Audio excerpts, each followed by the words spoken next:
네, 안녕하세요. 김용입니다. 오늘 이제 드디어 마지막 강이네요.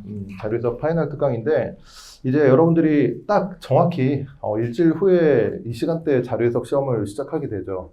그래서 오늘은 사실 제가 준비한 게 뭔가 평소 수업 때처럼 문제를 많이 풀어보거나 뭔가 노하우가 오늘도 있긴 해요. 네, 있긴 한데 뭔가 이론적인 노하우보다는 실제 여러분들이 일주일 전에 이제 뭔가 좀 시뮬레이션도 좀 하고 이제 준비도 해야 되니까 시험장에서 과연 어떤 것을 좀 준비하면 좋을지에 대해서 중점적으로 제가 준비해 봤어요. 여러분들이 지금 다들 받으신 자료가 있죠? 자료 맨 첫 페이지가 사실 핵심이라고 보시면 되고, 맨 첫 페이지랑 그 다음 페이지, 그러니까 그 한 장을 뜯어서 그냥 보셔도 좋을 것 같아요. 나머지 두 번째 장부터는 쭉 제가 기출문제를 가지고 왔는데 이건 오늘 제가 그냥 여러분들하고 참고하면서 볼 자료라고 보시면 돼요. 그래서 여러분들이 이제 시험 일주일 전이니까 이걸 어떻게 좀 마무리할지에 대해서 오늘 중점적으로 볼 텐데 이제 시험이 얼마 남지 않아서 좀 긴장도 되시죠? 이제 여러분들이 오늘 특강 듣고도 제일 고민이 많이 될 게 남은 일주일 동안 무엇을 할 것인가. 그것도 이제 좀 고민이 될 거예요. 그래서 제가 그런 부분들도 다 이따가 디테일하게 좀 설명드리도록 할게요. 네, 일단 먼저 오전에 언어논리 수업 들으셨죠? 실제로 여러분들 시험장에서 오전 10시에 시험이 시작돼가지고 11시에 언어논리가 끝나면 이제 11시부터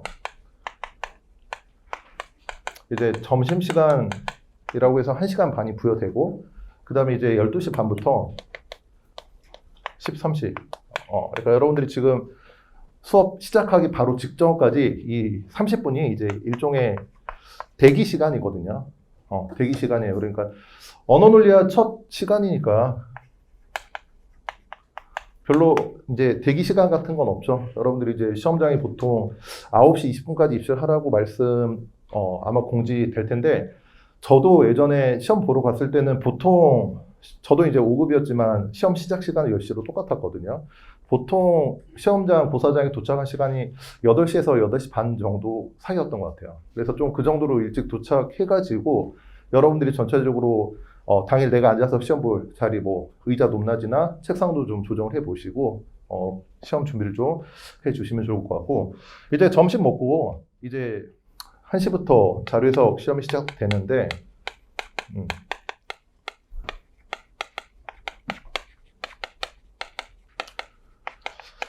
이제 기본적으로 여러분들이 연습을 많이 했기 때문에 체력은 충분하죠. 그렇죠? 그러니까 오전 10시부터 오후 4시까지 집중력을 가질 체력이 이제 충분하잖아요. 많이 연습해가지고. 그렇죠? 남은 일주일 동안은 그것도 좀 신경을 쓰셔야 돼요. 본인의 페이스 관리. 그러니까 그런 거 있잖아요. 준비만 열심히 하다가 막상 당일 컨디션이 무너져가지고 잘 못 본다거나 아프다거나 이제 그런 일이 절대 없어야 되니까 혹시 이제 제가 수업 때도 많이 말씀드렸지만 수면 시간이 불규칙하거나 내 하루 루틴이 불규칙하신 분들은 지금 딱 일주일이라도 시험 날과 동일하게 맞춰서 가시는 게 좋아요. 그래서 저희가 오늘 특강 기획한 것도 그런 의도거든요. 오전에 언어, 오후 자료 상황 이렇게 준비하기로. 네, 그래서 이 본 시험 시작 전에 이때 여러분들 아무것도 못 하거든요. 그러니까 30분까지는 이제 여러분들이 가져가는 문제도 풀 수 있고 이제 나름 정리해 둔 것도 볼 수 있는데 이제 12시 반부터는 이제 앞에서 감독관들이 책상, 소지품, 책상에 아무것도 없이 이제 가가방이나 소지품 같은 건 전부 다 빼놓으라고 해요. 그럼 이제 책상 위에 있는 거는 여러분들 수험표, 그리고 필기구, 그 다음에 이제 신분증이라든가 스탑워치, 이어플러그 이 정도는 가지고 있을 수 있죠. 그러니까 30분 동안 뭘 할 것인지도 좀 생각하면서 가셔야 돼요. 그래서 개인적으로는 이 30분 동안 뭐 했냐면 너무 당연한 이야기겠지만 그냥 마인드 컨트롤 했어요. 마인드 컨트롤. 제가 이제 오늘 이걸 먼저 말씀드리면서 스타트한 이유가 뭐냐면 제 경험담을 좀 말씀드리면 솔직히 저는 좀 착각을 했어요. 처음에 공부를 시작할 때 저는 이 필세 시험을 되게 잘하는 사람인 줄 알았거든요. 근데 막상 해보고 나니까 그렇진 않더라고요. 물론 이제 그때도 자료 해석은 잘했어요. 이제 나머지 두 과목 중 이제 저는 개인적으로 언어 논리가 좀 약한 편이었는데 어쨌든 이제 나는 할 수 있다라는 착각을 가지고 시작했는데 막상 또 그렇지 않더라고요. 그래서 저도 사실 첫 해부터 막 합격을 하진 않았거든요. 뭐 첫 해, 두 번째, 세 번째 해까지 떨어지고 네 번째 최초로 붙었는데 뭐 간단히 말씀드리면 제 수업 들으셨던 분들은 한번 이야기 들으셨던 내용이에요. 그렇죠? 처음 들으신 분들도 있겠지만 제가 이렇게 3년 연속 떨어지고 또 이렇게 3년 연속 합격했거든요. 물론 자료 해석 영역은 이때도 충분히 합격할 만한 성적이 나왔어요. 근데 항상 이제 제 발목을 잡았던 과목이 있어가지고 이제 그걸 극복하지 못해가지고 이제 3년 동안 떨어졌나라는 생각을 했거든요. 근데 제가 이제 이런 경험을 말씀드리면 도대체 2011년과 2012년에 무슨 일이 있었냐라고 이야기를 많이 하거든요. 근데 돌이켜보면 특별히 제가 이 사이에 공부를 더 많이 하거나 뭔가 더 신박한 방법을 많이 알아냈다거나 그런 건 별로 없었어요. 여러분들도 이제 작년 초 그리고 이제 제 수업 따라오면서 작년 여름부터 이제 시작해가지고 이제 공부 기간으로 따지면 다들 1년 정도는 했잖아요. 물론 이제 이 중에서는 올해부터 시작해서 공부 기간이 아직 한 4, 5개월인 분들도 있을 것이고. 근데 공부 기간과 무관하게 일단 6개월 이상 하면 어느 정도 수준에 올라올 수 있다라고 생각이 들거든요. 그 이후 단계는 어떻게 보면 여러분들 스스로와의 싸움인 것 같아요. 너무 뜬구름 잡는 소리를 하죠. 그렇죠? 그래서 결론만 말씀드리면 아무 일도 없었어요. 아무 일도 없었는데 이때까지는 제가 어땠냐면 시험장에 가서 오전 10시 언어 논리 시작하는 순간까지 나는 올해 꼭 합격해야 돼. 저도 좀 시험 준비를 늦기 시작했거든요. 그래서 나는 꼭 올해 합격해야 돼. 올해 아니면 안 돼. 올해 떨어지면 그만둘 거야. 라는 생각을 3년 내내 가지고 갔어요. 그러니까 스스로 그 부담감을 이기지 못하니까 시험 자체가 잘 될 리가 없죠. 한 번이라도 언어, 자료 상황 중 한 번이라도 당황하는 순간이 오면 그때부터 약간 좀 뭔가 페이스가 떨어졌던 것 같아요. 시험장 자체에서.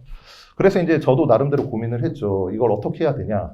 그래가지고 12년도에는 이제 어떤 느낌으로 제가 시험장에 갔냐면 아무 생각하지 않고 가기로 했어요. 단 내가 평소에 연습했던 대로, 평소에 그냥 했던 대로 아무 생각 없이 가자.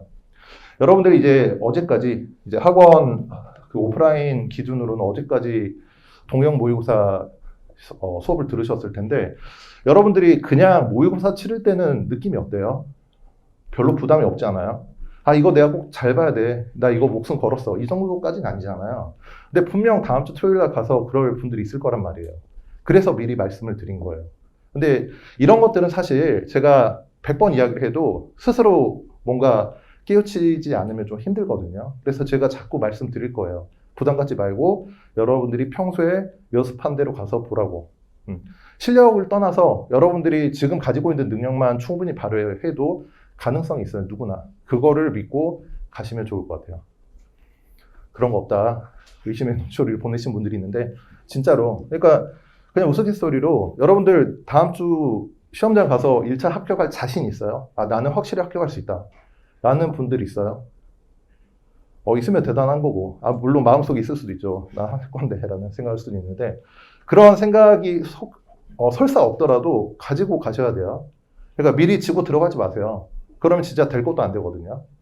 그래서 일단 남은 일주일 동안은 어떤 것이 되든지 간에 여러분들 자신감 그리고 뭔가 컨디션을 올려줄 수 있는 방향으로 공부를 하시면 좋을 것 같아요. 제가 오늘 진짜 궁극적으로 말씀드리고 싶은 건 이거였거든요.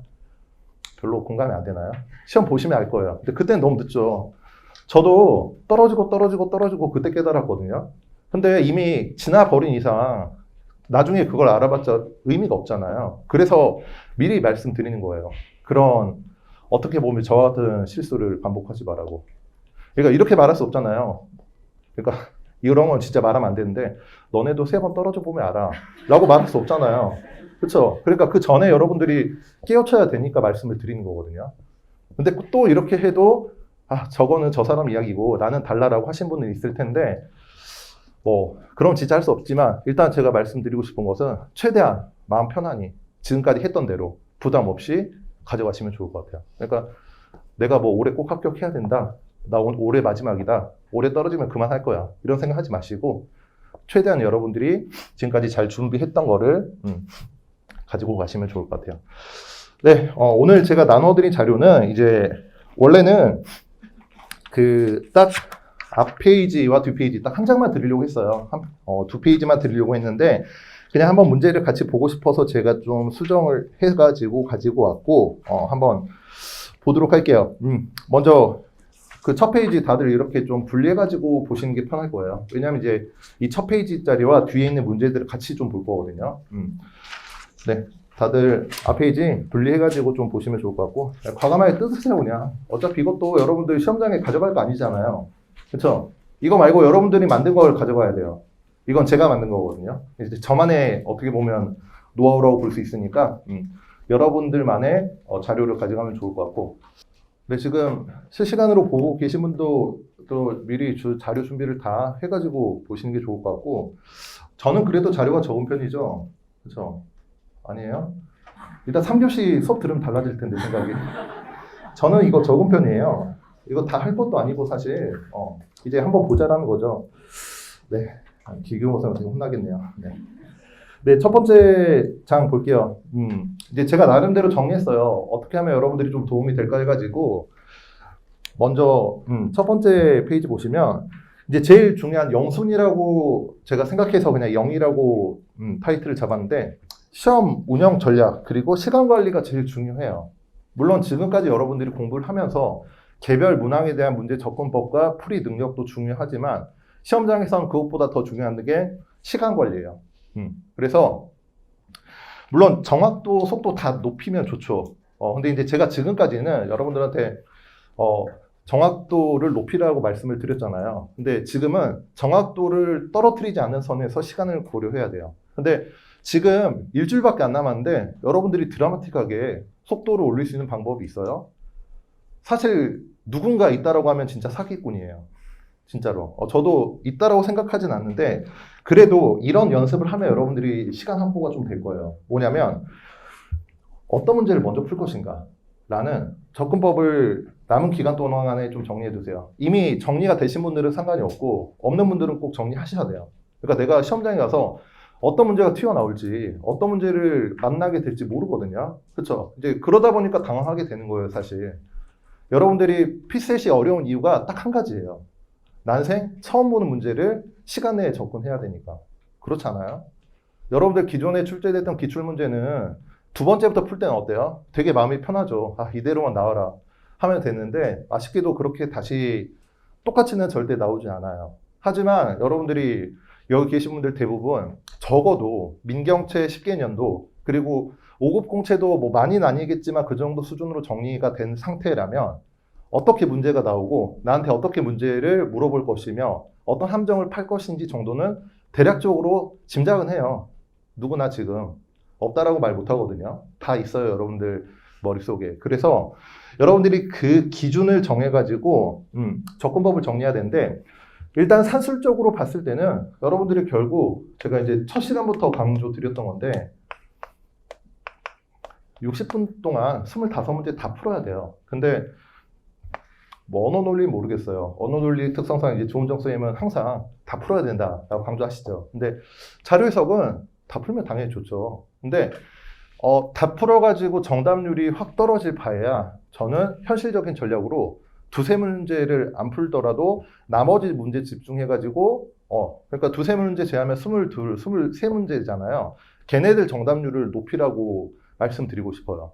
이건 이제 여러분들하고 시험 문제가 다르기 때문에 참고만 하세요. 어떤 일이 있었냐면 2015년도 자료해석 문제 풀어보신 분들은 아마 아시겠지만 쉬운 해는 아니었거든요. 난이도가 어느 정도 있었던 해였는데 2015년도에 이제 제 일을 좀 도와주던 친구가 시험을 보고 왔어요. 원래 좀 잘하던 친구였는데 문제가 시험장에서 어려웠다라고 하더라고요. 그래서 몇 점 받았냐 그랬더니 80점이래요.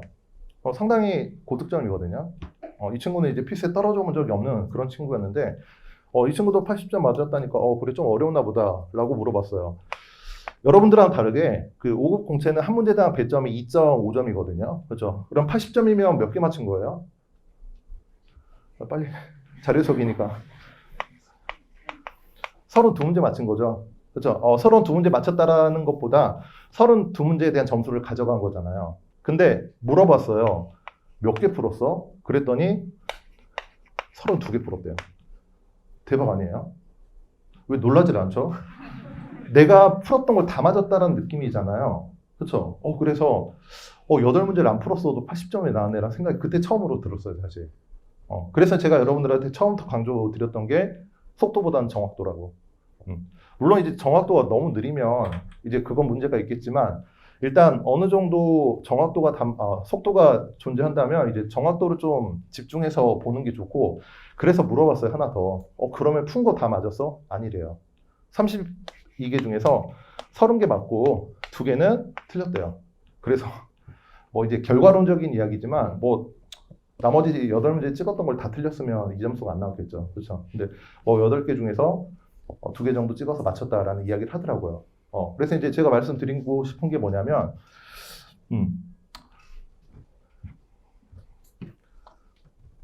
자신 있으신 분들은, 그리고 나는 자료 해석이 전략 과목이다. 그리고 평소에도, 제가 기준을 정해 드릴게요, 오늘은. 평소에 내가 5급 공채 문제를 푸는데, 75점 이상 꾸준히 나온다. 사실 좀 어렵죠. 그렇죠? 75점이면 몇 개 맞춰야 돼요? 20문제 기준으로 15개 이상 맞춰야 되거든요. 사실 좀 어려워요. 그러니까 16번부터 20, 36부터 40 빼고 다 맞춰야 되는 수준의 난이도니까 물론 이제 열심히 하셨다면 충분히 할 수 있는 점수대예요. 그리고 이제 여러분들이 해커스 동형 모의고사 봤잖아요. 동형 모의고사 풀었는데 나는 매 시간마다 22개 이상은 맞췄다 라고 하신 분들은 다 풀어야죠. 이 정도 실력이라면 제가 보기에는 올해 시험 난이도를 제가 쉽게 함부로 예측하기 힘들지만 다 풀 수 있는 실력이 되는 점수대라고 보시면 돼요. 네, 높아요 너무. 말도 안 되는 점수예요. 할 수 있어요, 여러분들도. 할 수 있어요.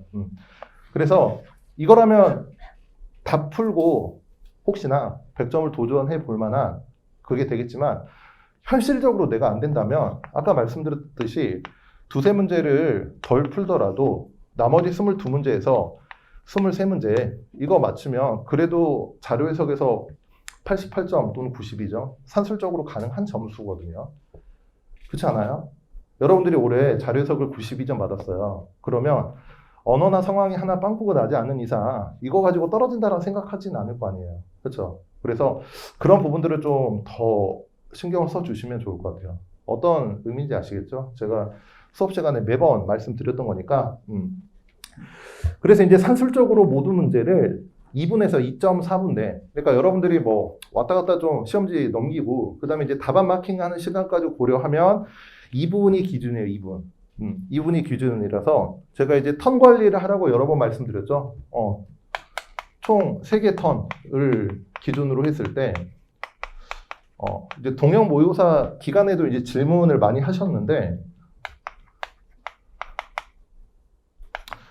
첫 턴의 기준은 뭐예요? 내가 풀 수 있는 문제? 아니에요. 여러 번 말씀드렸죠. 내가 풀 수 있으면서 동시에 2분 이내에 떨어지는 문제가 돼야 돼요. 근데 솔직히 내가 그 문제를 풀기 전에는 이거 잘 모르거든요. 근데 그래도 여러분들이 지금까지 어느 정도 공부를 하고 기출문제를 풀어보셨다면 이런 식으로 나오면 그래도 쉽게 잘 풀리네 라는 문제들이 있죠. 누구나 있어요. 적어도 한 문제는 있을 거 아니에요. 걔네들부터 푸시면 돼요. 쉽게 말씀드리면. 그래서 이 첫 턴에 투자하는 시간이 얼마나 걸리냐라는 것은 사실 의미가 없고 25문제를 다 첫 턴에 풀었다. 그러면 50분 내에 푸시면 돼요. 근데 현실적으로 그게 어렵잖아요. 그래서 여러분들이 첫 턴에 풀었던 문제에다가 2분 이내 투자해야 되니까 2분 정도 썼다라고 가정하고 사람이니까 오차가 생길 수 있죠. 거기서 플러스 5분까지는 내가 시간 관리를 잘 했구나라고 생각하시면 돼요. 그래서 만약에 여러분들이 첫 턴에 다 제끼고 15문제 풀었다. 그러면 여러분들이 시간을 체크했을 때 30분에서 35분 정도 걸렸다라고 하면 굉장히 성공적으로 시간 관리를 한 거죠.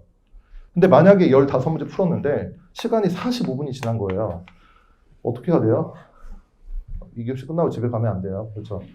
이제 이 정도 상황이 되면 이제 전략적으로 남은 문제 중에서 내가 최대한 맞출 수 있는 문제 맞추고 어떻게 하시면 돼요? 상황 판단 이제 100점 맞으러 가자라고 하시면 돼요.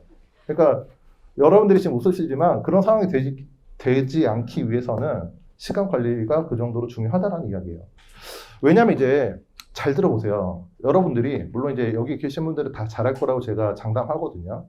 근데 내가 스스로 실제 나오는 점수 때보다 스스로 평가했죠. 자기 평가가 낮으신 분들은 자신감도 좀 떨어지고 내가 이 문제를 풀 수 있을까? 또는 어떤 문제가 발생하냐면 내가 문제를 풀 때 한 문제라도 놓치지 않으려고 하는 이제 그런 성향을 가지신 분들이 있어요. 그러니까 그게 내가 잘 못한다라고 생각하니까 한 문제라고도 놓칠 수 없으니까 개별 문항 한 문제 한 문제에 좀 집중하신 분들이 많거든요. 절대 그건 하지 마세요. 이해되시나요? 전체적으로 문제 25문제를 내가 어떻게 관리할 것인가가 굉장히 중요해요. 이해되시나요? 그래서 순간적으로 내 발목을 잡는 문제들이 중간중간에 한 문제씩 있어요. 반드시 나올 거예요. 그거는. 최근 문제 경향을 보더라도. 그래서 그런 문제들을 잘 슬쩍슬쩍 피해 가셔야 되고, 그러면 도대체 어떤 문제를 피해 가야 되느냐라는 것은 우리가 이제 계속 보면서 제가 좀 정리해 드릴게요. 그래서 일단 턴 관리를 할 때 여러분들이 첫 턴에는 이 기준으로 보시면 될 것 같고, 그 다음에 이제 두 번째 턴과 세 번째 턴은 뭐냐면, 이제 지금부터는 제 이야기니까 참고로만 하세요. 저는 첫 턴까지 문제 풀잖아요. 그럼 첫 번째 턴에 풀었던 문제 일단 마킹 다 해요. 어차피 다시 볼 문제들 아니니까. 시험장에서 검토라는 거 있을 수 없거든요. 특히 첫 번째 턴에 풀었던 문제. 근데 혹시나 첫 번째 턴에 풀었던 문제 중에서 문제를 풀었는데 답이 한 번에 나오는 문제들 있죠. 그런 문제들은 별도로 체크해 두세요. 그래서 마킹할 때 혹시나 걸리면 검토하시고, 사실 여러분들이 실제 시험장 가시면 검토할 여유까지 없을 거라고 생각이 들거든요. 이제 그런 말도 많이 하잖아요. 무슨 턴 나누는 게 의미가 있느냐. 첫 턴 지나가면 다시 돌아올 수 없는데. 이제 그런 생각들 많이 하시죠. 그러니까 그게 가능하도록 여러분들이 문제를 볼 때 빨리 넘어갈 수 있어야 돼요, 일단. 어떤 게 제일 안 좋은 거냐면, 예, 여기서 말이 길어지면 안 되는데, 문제를 여러분들이 보잖아요. 그러면 이 문제를 풀어야겠다, 패스해야겠다라는 판단은 어느 정도 시간이 걸려야 된다라고 생각하세요? 5초이네, 5초. 그러니까 이걸 보고 풀어볼까? 자료 구조가 이렇게 되어 있네. 선지에서 이런 걸 물어보네. 안 되겠다. 한 1분 정도 썼어요. 그리고 넘어가야지. 그 1분은 뭐예요? 버린 시간이에요. 그러니까 내 시간이 60분에서 59분으로 줄어드는 과정이죠. 이제 그런 문제가 하나, 두 개만 생겨도 전체적으로 여러분들이 시간 관리가 완전히 틀어져 버려요. 그러니까 그런 고민이 되는 문제들은 무조건 두 번째 턴으로 넘겨주시고, 이제 저 같은 경우는 첫 번째 턴에 몇 문제를 풀었든지 간에 마킹을 다 하거든요. 참고로 제가 2017부터 2019년도까지 5급 공채 시험장 가서 시험을 보고 왔어요. 시간 관리 한번 해보려고. 근데 이때는 솔직히 최근인데도 사실 기억이 좀 잘 안 나고, 17년도랑 18년도는 제가 강의 목적으로 체크를 시간 다 했거든요. 근데 2017년도에는 첫 턴에 풀었던 문제가 30문제가 넘었던 것 같아요. 문제가 어렵지 않았거든요. 근데 2018년도에는 첫 턴에 풀었던 문제가 23문제, 24문제 정도밖에 안 됐어요. 그러면 제 기준에서 여기는 성공하고 여기는 실패한 시험일까요? 아니에요. 점수는 거의 비슷하게 나왔어요. 대신 시간을 제가 이때는 거의 한 60분에서 70분 사이를 투자했던 것 같고, 이때는 제가 시간을 50분을 넘기지 않았어요. 그러니까 시험이 어렵게 나올수록 그 판단을 더 확실히 해야 돼요. 넘어가야겠다, 풀어야겠다. 네, 제 말에 반응한 건 아니죠? 네. 네, 그래서 저는 첫 번째 턴에 다 풀고 일단 마킹하고, 두 번째 턴은 언제까지 하냐면 앞에서 감독관이 이야기 해줄 거예요. 만약에 이야기 안 해준다면 여러분들이 스스로 시간 체크해야 돼요. 종료 10분 전. 10분 전까지. 제가 동영 모의고사 때는 이제 오프라인 강의 시간에 제가 와서 시간 체크 다 해드렸잖아요. 5분 전까지 하고, 그러면서 이제 감독관이 앞에서 10분 전임 남았습니다라고 하면 저는 이제 그때부터 두 번째 턴에 풀었던 문제 다 마킹해요. 그러면 사실 시간 관리를 잘했다면 남은 10분 동안 내가 세 번째 턴에 풀어야 될 문제가 3문제 정도 남았다면 굉장히 성공적이에요. 그러니까 두 번째 턴까지, 즉 시험 시작해서 50분 동안 20문제에서 25문제에서 22문제 정도는 풀어야 돼요. 물론 이제 시험 난이도가 너무 거의 5급 수준으로 나온다면 이게 힘들 수도 있거든요. 근데 기존에 나왔던 민경채 그리고 5급 공채 난이도를 고려하면 제가 보기에는 이 정도로 하면 여러분들이 일단 성공적이라고 생각을 해도 될 것 같아요. 네, 그래서 일단 턴 관리를 좀 해야 된다는 거고, 그러면 이제 이게 중요해요. 거기 보시면 이제 첫 시험이기 때문에 난이도 예측이 쉽지 않아요. 그렇죠? 뭐 민경채 수준으로 쉽게 나올 수도 있고, 또는 5급 공채처럼 아주 좀 까다롭게 나올 수도 있고, 그리고 이제 참고가 개인적으로는 될지 모르겠는데 작년 말에 나왔던 모의평가 문제 있죠. 저는 그렇게 나오진 않으리라고 개인적으로 생각은 하거든요. 근거가 있어요. 지금까지 5급도 그렇고 민경채도 그렇고 본 시험 직전에 모의평가를 다 치렀거든요. 근데 모의평가 문제 자체가 본 시험하고 많이 좀 달랐어요, 느낌이. 그래서 그걸 기준으로 본다면 모의평가처럼 너무 그렇게 세세하게 계산을 묻고 까다롭게 하는 문제 비중이 그렇게 높지 않으리라고 생각을 하는데, 물론 이제 정확한 거는 저도 모르죠. 저도 모르지만 그래도 모의평가 수준은 아닐 거라고 생각을 해요. 어떻게 보면 5급보다는 모의평가 문제가 좀 더 까다롭거든요. 문제 접근하는 것 자체가. 그래서 난이도 예측이 쉽지 않은 상황을 고려하면 일단 첫 번째로 저는 이제 이 세 가지를 기준으로 삼아요, 항상. 무조건 첫 턴에 풀지 않아야 될 문제는 자료 구조가 복잡해가지고 시간이 오래 걸릴 것 같은 문제. 그런 거 여러분들 다들 아시죠? 그렇죠? 딱 봐도 자료량이 너무 많아. 그리고 이제 무슨 조건, 규칙을 줬어. 그리고 자꾸 뭘 계산하래. 이런 문제 넘어가시면 되고. 두 번째, 두 번째 방금 말씀드렸죠. 조건이나 규칙을 위해서 계산을 요구하는 고난도 문제. 그리고 이제 세 번째가 중요해요. 세 번째 문제는 이제 자꾸 여러분들을 꼬셔요. 호기심을 자극하죠. 봤는데, 기존에 본 적이 없는 처음 본 문제예요. 되게 새롭다. 어떻게 생각하시면 돼요? 스무스하게 넘어가시면 돼요. 호기심을 갖지 마세요. 여러분들이 평소에 풀었던 패턴대로 하셔야 돼요, 항상. 이건 좀 다른 이야기지만, 여러분들이 시험장에 가면 나도 모르게 기존에 하지 않았던 행동을 하는 분들이 종종 있거든요. 정말 위험해요. 정말. 그러니까 평소에 여러분들이 했던 대로 문제를 푸는 연습대로 그대로 해야 되지. 그러니까 이런 거죠. 1번부터 10번, 11번부터 20번이 여러분들의 체크형이 바뀌면 문제 구성이 똑같잖아요. 그래서 나는 평소에 그렇게 연습하지 않았는데 1번부터 5번을 풀고 바로 11번으로 넘어가야겠다. 그렇게 할 수도 있거든요. 근데 그런 것조차도 여러분들이 미리 연습을 해야 돼요. 무슨 말인지 되시죠? 네, 그래서 이런 문제가 보인다면, 그리고 사실 여러분들이 문제 보는 성관이 없지 않아요. 지금 수준에서는 어느 정도 문제를 많이 풀었기 때문에 딱 보는 순간 되게 느낌이 쎄한 애들 있죠? 없어요? 있을 건데. 네, 그런 문제들 일단 넘어가 주세요. 그러니까 첫 턴에 이거 풀어볼까? 라는 고민이 된다면 무조건 넘어가야 돼요. 그러니까 첫 턴에서는 여러분들이 확신을 가져야 2분 내에 풀 수 있어요. 어떤 느낌인지 아시겠죠?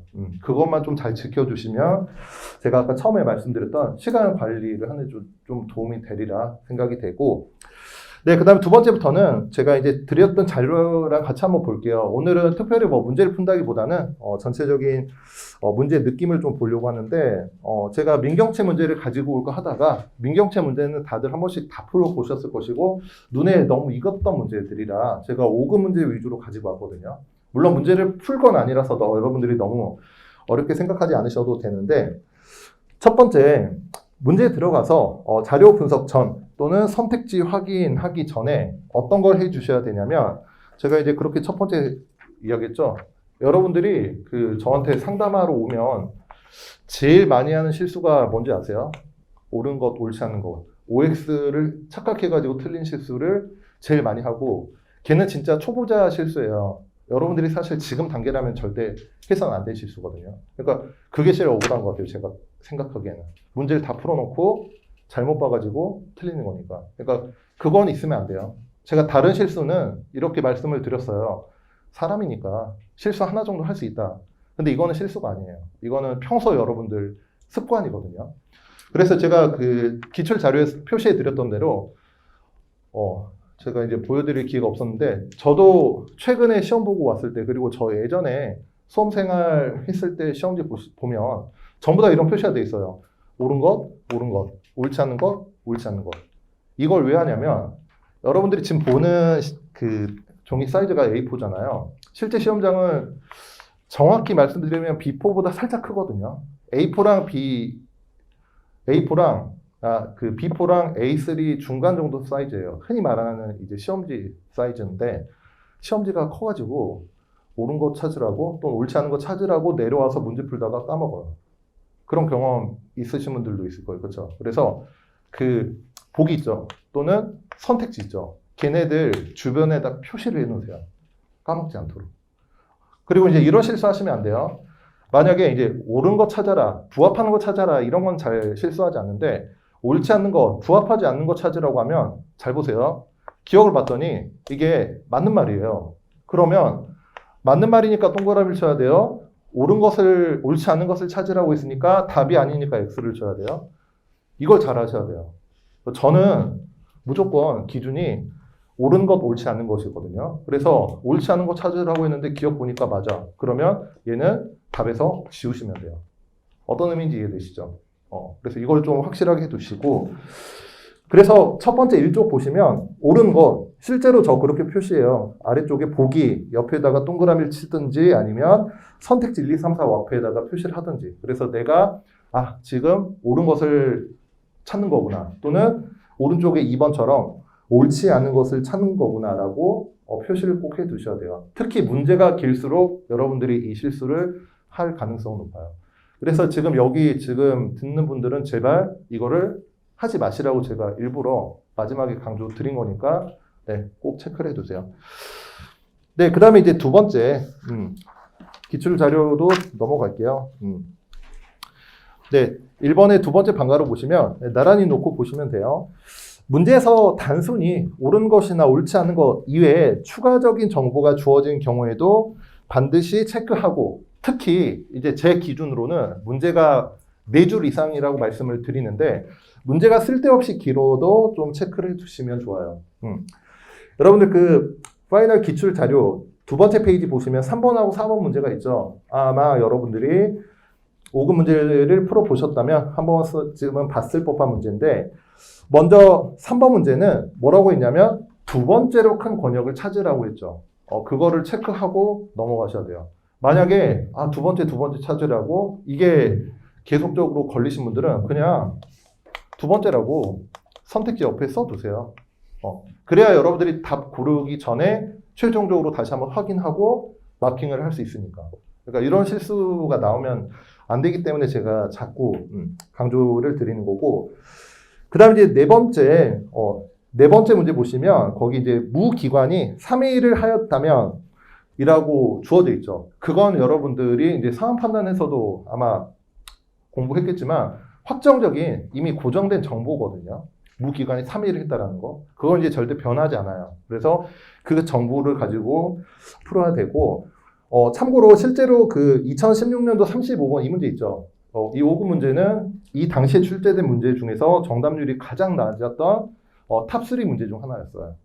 그래서 이 문제를 여러분들이 뭐 한번 풀어보신 분들도 있고, 오늘 호기심에 이제 건드리실 분들도 있을 것 같은데, 맞추기 쉽지 않은 문제고, 제가 이제 나름대로 가지고 있는 통계에서는 이 문제 정답률이 20%대였거든요. 그러니까 제가 동형 모의고사 때도 말씀드렸지만, 정답률이 30% 밑으로는 뭐예요? 찍었구나. 문제가 너무 어려워서. 그래서 이제 이런 문제들이 보이면, 이제 7급 공채에서도 똑같이 나올 수 있을지 모르겠지만 일단 무조건 넘어가시라고 제가 보여드린 거예요. 일단. 네, 오늘 기출 자료는 이렇게 활용할 거예요. 다 푼 게 아니고. 네, 그 다음에 이제 두 번째 2번 보시면 각 주에서 새로운 정보가 주어지는 경우가 있죠. 제가 입문 강의 그리고 기본 강의 때부터 각 주의 중요성에 대해서는 여러 번 말씀드렸고 1번 볼게요. 수식이 주어진 경우에는 먼저 자료, 그러니까 표나 그림 보고서에 직접적으로 제시된 항목인지 무엇인지 체크한 다음에 직접적으로 제시된 항목을 묻는 선지부터 검토하자라는 거예요. 이게 무슨 말이냐면 기출자료 3페이지 5번 문제 보시겠어요? 5번 문제 보시면 그림의 제목이 뭐예요? 물론 이제 저도 이 문제 풀기 전까지는 전방 연관성, 후방 연관성 이런 말을 저도 처음 들어요. 저조차도. 근데 그것보다는 일단 타 지역 전방이다, 타 지역 후방이다 라는 것을 체크해 두시고 아래쪽으로 내려가서 각주 1번의 설명이 있지만 각주 2번과 3번에 그 타 지역의 전방, 후방 연관성이 있잖아요. 거기에 체크를 해두시면 돼요. 일단 체크해 두시고 그러면 그림에 X축과 Y축 보시면 그냥 전방 연관성, 후방 연관성이라고만 주어져 있잖아요. 그렇죠? 그래서 좀 헷갈리겠는데 그렇다면 여러분들은 보기에서 어떤 것부터 봐야 되느냐? 제가 거기 볼드 처리해 드렸지만 기억, 리을부터 보시는 게 낫죠. 왜냐하면 그거는 우리가 그림에서 직접적으로 확인을 할 수 있는 정보니까. 어떤 의미인지 아시겠죠? 그래서 언어 논리와 다르게 자료 해석은 문제를 완벽하게 이해하지 않더라도 구조적인 부분만 여러분들이 체크한다면 다 풀 수 있어요. 어떤 느낌인지 아시겠죠? 네, 그래서 일단은 주어진 항목을 먼저 찾아가서 접근하자라고 제가 좀 정리해 드리겠고, 그 다음에 이제, 두 번째, 제가 거기 7번 문제가 잘렸네요. 일단은 볼게요. 네, 6번 보시면 돼요. 일단 그 2-2를 보시면, 네, 분수 형태의 각주가 주어진 경우, 분모호는 분자에 공통으로 들어간 요소를 반드시 체크해야 분수식 자체가 이해가 되지 않는 경우에도 여러분들이 그것만 제대로 한다면 문제 접근이 원활해지는데 그 3쪽에 그 6번 문제라고 돼 있고 아래쪽에 또 7번이라고 돼 있죠. 그냥 한 문제짜리예요. 한 문제. 위에는 그냥 설명이고 6, 7번 두 문제가 아니고 그거 그냥 한 문제라고 생각하시면 되는데 그 여러분들이 표 그림 보시면 네, 기출자료 3페이지 오른쪽이에요. 그 표가 3개 주어져 있고 그림이 하나 주어져 있잖아요. 이 문제 풀어보신 분들도 있겠지만 제가 시간을 한 20초만 드려볼 테니까 그림, 표 1, 표 2, 표 3이 어떤 관련성이 있고 그 다음에 표 2, 표 3에 각주가 주어져 있죠. 그걸 한번 전반적으로 한번 훑어보세요. 시간을 조금만 드려볼게요.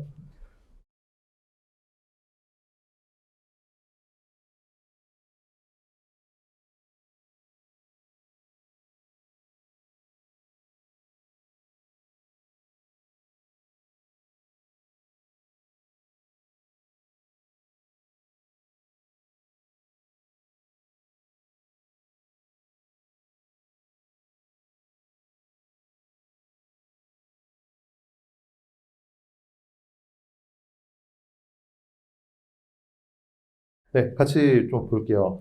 그림은 뭐죠? 연간 사교육비, 그쵸? 왼쪽. 전체 학생 수, 오른쪽. 왼쪽, 오른쪽 기준이 뭐예요? 단위 보시면 돼요, 단위. 그쵸? 그 다음 표 1은 뭐죠? 연간 사교육비 1억 원. 표 2는 1인당 월 평균 사교육비, 10,000원 per 인. 그쵸? 단위가 그렇게 주어져 있고. 표 3은 사교육 참여율이라고 돼 있죠. 그래서 전체적으로 이제 사교육에 관한 자료인데, 한번 생각만 해볼게요. 아래쪽 문제 7번이라고 되어 있는 위 자료와 아래 표사가 지금 제가 가지고 편집하다가 빼먹었는데 근데 일단 그 문제 생각하지 않고 여기를 볼게요. 2014년 사교육 참여 학생 1인당 월 평균 사교육비가 가장 큰 학교급을 바르게 나열한 것은 이라고 되어 있죠. 그쵸? 그거 어떻게 구해야 돼요? 이것만 한번 체크해 볼까요? 사교육 참여 학생 1인당 월 평균 사교육비니까 사교육 참여 학생 수가 분모가 되고 그렇죠? 당을 기준으로 분자는 뭐가 돼요? 월 평균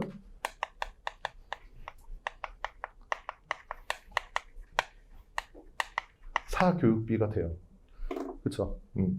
그러면 이건 이제 문제 풀어보신 분들도 또 있겠지만 2014년이니까 맨 오른쪽 연도이고 그러면 초, 중, 고에 그렇죠? 사교육 참여 1인당 그렇죠? 월 평균 사교육비를 도출해야 되는데 어떻게 식을 구성해야 돼요? 그게 이제 이 문제거든요. 이 식을 어떻게 나타낼 것인지. 그래서 뭐 여러분들한테 풀어보라 말씀드리면 스트레스니까 그거보다 거기 보시면 제가 체크를 다 해놨잖아요. 표 2 하단의 각주, 표 3 하단의 각주를 보시면 분모가 학교 급별이라고 되어 있지만 전체 학생 수로 공통이에요. 그렇죠? 그러니까 여러분들이 뭐 월평균 사교육비다, 사교육 참여율이다 라는 의미를 모르더라도 분모가 일단 같네. 그 점에 주목해서 문제 들어가시면 돼요. 일단. 네, 그래서 분모를 제외하면 표 2의 각주와 표 3의 각주가 각각 사교육 참여 학생 수, 월 평균 사교육비라고 되어 있지만 그 연간 사교육비를 12로 나누면 월 평균 사교육비가 되겠죠. 그렇죠? 결론이 뭐냐면 얘네는 표 3의 각주 분의 표 2의 각주로 도출이 가능해요. 네, 그래서 간단히 정리해 드리자면, 그렇죠? 간단히 정리해 드리자면 여기는 이렇게 되고, 어차피 만약에 분수 비교만 한다라고 하면 이렇게 보시면 되겠죠. 그렇죠? 이렇게 봐가지고 누가 사교육비가 더 크다, 작다라는 것을 여러분들이 판단할 수 있을 것 같아요. 이거 왜 이렇게 썼는지 아시겠죠? 그냥 소수점 첫째 자리라고 주어져 있는데 점 떼고 우리가 항상 하던 대로 유효 숫자 세 자리만 가지고 온 거예요. 이렇게 보시면 되고, 근데 이제 이렇게 접근하자라는 거예요. 문제가 나오면. 그 다음에 이제 2-3을 볼게요. 2-3. 2-3 말고 2-인데 그 8번 문제 제가 이제 이런 게 어렵기 때문에 하나 더 가져왔는데 정말 친절하게 다 제가 체크를 해서 가져왔어요. 그렇죠? 이렇게 보자라는 거고 아닌가요? 네. 8번 문제 보시면 이 문제도 2015년 기출 풀어보신 분들은 되게 까다로운데라는 기억이 아마 남아있을 거예요. 그렇죠? 실제 시험장에서도 이 문제 풀었던 친구들이 별로 없거든요. 많이 없었는데 거기 보시면 이제 조건, 그 다음에 그림, 그리고 표에 보시면 지금 4페이지 8번 문제하고 있어요. 표에 교수 A씨의 정확도와 재현도가 나왔는데 각주의 정확도, 재현도 식이 주어져 있죠. 이거 무슨 말인지 사실 모르겠지만 일단은 어때요? 분자가 공대생으로 판단한 학생들 중에서 공대생 수라는 것으로 같아요. 그렇죠? 방금 전하고 좀 다르죠. 방금 저는 식을 구성할 때 분모가 같았기 때문에 이렇게 구성했고 지금 거기는 분자가 같은 경우죠. 그렇죠? 그래서 무슨 말인지 모르겠는데 정확도와 재현도에 그렇죠? 분자가 그렇죠? 서로 동일하구나. 그렇죠? 그래서 체크 일단 해두고 문제 풀어보자라고 시작하시면 좋을 것 같아요. 그 다음에 정확도의 분모는 뭐예요? 공대생으로 판단한 학생 수. 그건 어디 있죠? 네, 제가 체크해놨죠. 그림에 있어요, 그림. 그림에 있는 숫자가 그 정확도의 분모가 되고, 그 재현도의 분모는 뭐가 돼요? 전체 공대생 수니까, 조건을 보시면 학생 150명 중 공대생이 100명이다라고 했죠. 그래서 그 재현도는 전체 공대생 수가 분모이고, 그거는 100명이라는 숫자니까, 재현도는 분모가 100으로 일정하구나 라고 생각해 주시면 돼요. 네, 그러면 자꾸 문제 풀려고 하는 건 아닌데 하나만 해볼게요. 하나만. 뭐냐면 C를 보시면 정확도가 11분의 8이고 재현도가 5분의 4죠. 이거 하나만 해볼게요. 근데 제가 처음에 말씀드리기로 뭐라고 했죠? 분자가 똑같다. 그렇죠? 그러면 분자가 똑같은 거니까 똑같지 않잖아요. 그렇죠? 똑같이 맞춰줘야죠. 그렇죠? 10분의 8로. 그렇죠? 그 다음 두 번째, 재현도의 분모는 뭐라고 했어요? 전체 공대생으로 100명으로 일정하다라고 했어요. 이거 100이 아니잖아요. 그럼 100으로 바꿔주면, 그쵸? 100분의 80이 되고. 그러면 얘도 110분의 80이었겠네요. 원래 숫자가. 약분을 해서 이제 이렇게 나타낸 거고. 그래서 뭐예요? 우리가 굳이 세보지 않더라도 그림에, 이 벤 다이어그램에 C의 45, 34, 11, 20의 합은, 80이다. 80이 아니고 110이다 라는 것을 굳이 세보지 않아도 알 수 있다라는 거죠. 네, 그래서 이 정도로만 제가 보여드리고 그 다음에 이제 다시 그 정리된 자료로 와서 보시면 그 방가로 3번에 각주가 주어진 경우라 할지라도 일단 이런 각주를 가지고 물어본 애들보다 사실은 먼저 봐야 될 게 뭐예요? 네, 9번 문제 보세요. 9번 문제 보시면 이동통신의 그쵸 시장 추이에 관한 자료인데 거기 표 2 보시면 보급률이라는 각주가 붙어 있죠. 근데 사실 이걸 생각해 볼게요. 보기를 보시면 보급률을 묻는 것은 니은밖에 없거든요. 그리고 보기 4개고 선택지가 2개씩 조합형이니까 나는 보급률 하기 싫다라는 생각이 들면 그냥 기억, 디귿, 릴만 보고 답 도출하시면 돼요. 그렇죠? 그래서 각주가 나오더라도 일단 걔를 직접적으로 묻지 않는 선지부터 접근을 하자라는 것도 한 가지 방법이 된다라는 거죠. 네, 넘어갈게요. 그 다음에 이제, 그 2-4를 보시면, 네, 정리된 자료 2-4를 보시면 각 주의 구조 파악이 아닌 해석 자체가 중요한 문제도 종종 출제돼요. 뭐 자주 출제되진 않지만 아마 여러분들이 이 문제 풀 때 좀 어려우셨을 것 같은데, 네, 기출자료 10번 문제 잠깐 볼까요? 10번을 보시면 국내 암 발생률에 대한 자료이다. 옳은 것을 모두 고르면, 이게 민경채에도 비슷한 구조의 문제가 한번 나온 적이 있거든요. 그래서 이제 제가 그건 여러분들이 많이 봤을 테니까 이 문제를 가지고 왔는데, 문제, 그림, 표, 그리고 혹시나 이게 또 이해 안 될까봐 각주 1번에서 암 발생률의 정의까지 한 번 더 설명하고 있잖아요. 암 발생률 정의 보시면 특정 기간 동안 해당 집단의 인구 10만 명당 새롭게 발생한 암 환자 수. 그쵸? 그러면 얘는 단위가, 즉, 암 발생률의 단위가 명인데, 그렇다면 암 발생률의 속성이라고 할 수 있는 것은 뭐가 될까요? 이게 실제 수치일까요? 아니면 비율일까요? 그러니까 거기 주어진 암 발생률 자체는 이거 비율 아니야 라고 일단 직관적으로 판단할 수 있죠. 률이 붙어 있으니까. 근데 단위는 명이라고 되어 있거든요. 그렇죠? 그러니까 이게 진짜 사람 수를 나타내는 거예요? 아니면 비율이에요? 왜냐하면 암 발생률 정의 자체가 결국에는 제가 동그라미 쳐놨지만 환자 수거든요. 그렇죠? 그러면 이거는 실수예요? 비율이에요? 뭘 봐야 되냐면 단위나 환자 수로 판단하시면 안 되고, 이게 비율이냐 실수냐이다라는 것을 확실하게 판단해 줄 수 있는 단어 하나는 당이에요. 당. 그렇죠? 인구 10만 명당 환자 수의 비율인 거죠. 그렇죠? 그래서 얘네 본질은 비율이구나. 그렇죠? 제가 기본이론 첫 시간 때 말씀드렸잖아요. 실수이냐 비율이냐라는 것을 판단하는 게 가장 중요하다고. 네, 그러면 볼게요. 보기, 기억, 발생률. 거기 제가 체크한 데만 보시면 돼요. 니은, 발생률. 디귿, 발생률. 무슨 뜻이에요? 기억, 니은, 디귿은 그냥 그림과 표의 수치를 해석하시면 돼요. 근데 리을 보세요. 리을. 2007년 여성 암 환자 중 갑상샘 암 환자의 비율. 얘는 엄밀하게 보면 이 암 발생률 정의와 일치하나요? 아니죠. 그렇죠? 얘는 이제 추가적인 조건이 붙잖아요. 그렇죠? 새롭게 발생한 암 환자 수라는 의미에서 발생률이라는 이름을 붙인 거잖아요. 그렇죠? 그래서 여성 암 환자 중 갑상샘암 환자의 비율은 판단 불가인 거죠. 일단 이렇게 해석하시면 되고, 그 다음에 이제 오른쪽 11번은 그냥 참고로 가지고 왔는데, 그 택시 요금 체계 변화. 이제 택시 안 타보신 분들은 없죠. 그렇죠?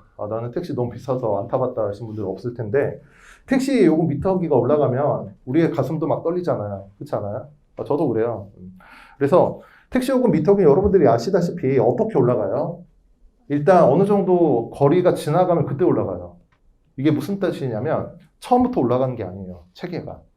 그러니까 뭐랑 여러분들이 비교하시면 되냐면, 예를 들어서 뭐 렌터카를 빌리거나 자전거 같은 거 빌리면 초과 요금 붙을 때 어떻게 붙어요? 1분밖에 안 썼는데 30분 추가 요금 먼저 내야 되죠. 그거랑 좀 달라요, 이게. 무슨 말인지 이해되시나요? 그래서 거기 일단 보면서 좀 말씀드릴게요. 거기 택시 요금은 최초 2km까지 기본 요금과 2km를 초과한 후 기준 거리에 도달할 때마다 매번 100원씩 가산되는 초과 요금의 합이다라고 돼 있죠. 그렇죠? 그래서 한번 생각만 해볼게요. 보기 디귿에서 매년 2.6km를 택시로 1회 이동한다라고 돼 있죠. 그러면 1998년에는 2.6km 이동했다면 택시 요금을 얼마 내야 돼요? 기본 요금은 최초 2km의 기본 요금이니까 2.6km 갔다면 추가로, 그렇죠? 이렇게 정리해 드릴게요, 일단. 그렇죠? 이 요금은 기본 요금이니까, 그렇죠? 2km 내라면 그것만 내면 돼요. 1,000원. 그럼 이제 이게 일종의 초과 거리가 되죠. 그렇죠? 0.6km라고 봐도 되고 아니면 이제 600m라고 봐도 되는데 그러면 제 질문은 이거예요.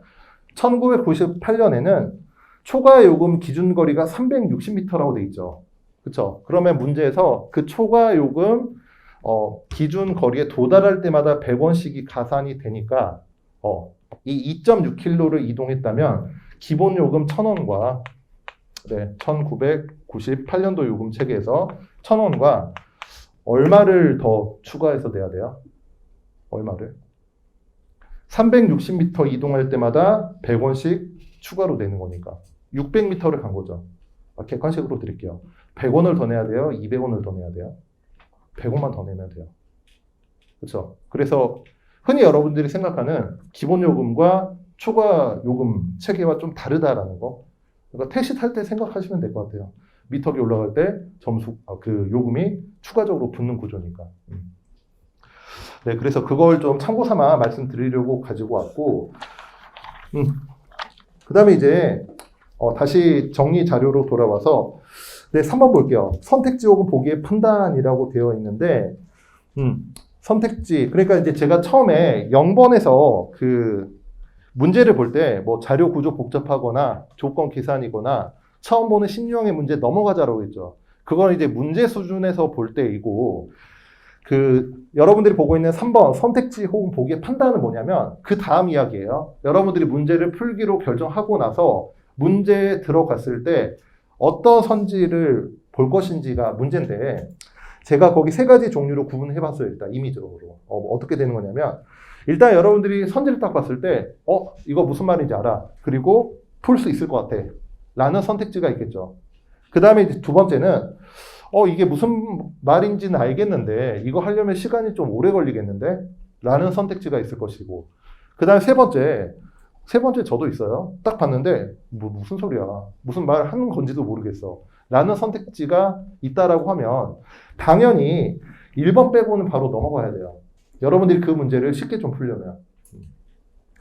네, 그래서 1번 같은 경우도 이제 시간이 좀 적게 걸리는 것도 해야 된다라는 게 이제 제 논지고 네, 그러면 이제 본격적으로 이렇게 선택지 혹은 보기를 판단했을 때 4번 일반형 자료의 해석을 좀 말씀드려 보도록 할게요. 제가 거기 이제 공통점과 차이점을 구분하자라고 했는데 먼저 그 4-1을 보시면 그 첫 페이지 맨 하단이에요. 아직 기출 자료 보지 마시고 그 정리 자료 보시면 첫 번째 거의 대부분 자료 간 항목을 비교하는 것을 묻기 때문에 비교 대상을 명확하게 주는 선지는 시키는 대로 하면 돼요. 그렇죠? 예를 들어서 A랑 B를 비교해라. 또는 2020년에 전년 대비 증가율을 구해봐라. 이런 건 비교적 명확하죠. 그래서 여러분들이 쉽게 할 수 있는데 그거 말고 제가 이제 키워드를 적어놨는데 문제나 선지에서 비교 대상을 정해주지 않은 가장, 매년, 각 또는 각각이라는 표현이 제시된 경우에는 여러분들이 비교 대상부터 명확하게 할 필요가 있어요. 그래서 그 기출 자료 6쪽을 보시면, 그렇죠? 6쪽을 한번 볼까요? 6쪽 보시면 거기 12번, 13번, 14번 문제 있죠? 한번 잠깐 볼게요. 6쪽에 12번 문제 보시면, 네, 연도별 가구당 월 평균 교육비 지출액이 주어져 있고, 거기도 보시면 이제 묻고자 하는 게 뭐예요? 1번에서 매년, 그렇죠? 2번도 가장, 3번도 각각, 그 다음에 5번도 매년. 그래서 사실 저도 모르죠. 답이 어디서 나올지는. 근데 비교 대상 찾는데 시간이 걸린다라는 것을 생각하면 차라리 4번 같은 것을 먼저 하는 게 좋죠.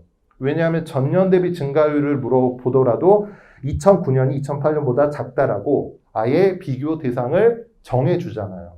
그렇죠? 그래서 뭔가 실마리가 잡히지 않는다. 또는 내가 그래도 좀 쉽게 해결할 수 있는 것부터 풀어보아야겠다라는 생각이 드시면 매년 가장 각각보다는 그렇죠. 4번과 같은 비교 대상이 명확한 것을 먼저 보시면 되고 그 다음에 아래쪽에 13번을 왜 가져왔냐면 실제로 이 2015년도 6번 문제를 푸신 분들은 아시겠지만 리을에서 그 각을 빼먹어가지고 틀린 분들이 은근히 많았어요. 그러니까 거기 보시면 리을 13번의 리을이에요. 전공 기초 분야에 속하는 각 강좌에서는 이라고 돼 있죠. 이게 무슨 뜻이에요? 전공 기초 4과목 있잖아요. 걔네 각각 그렇죠. A와 C 학생을 받은 수 비교하라는 거잖아요. 전체적인 게 아니고.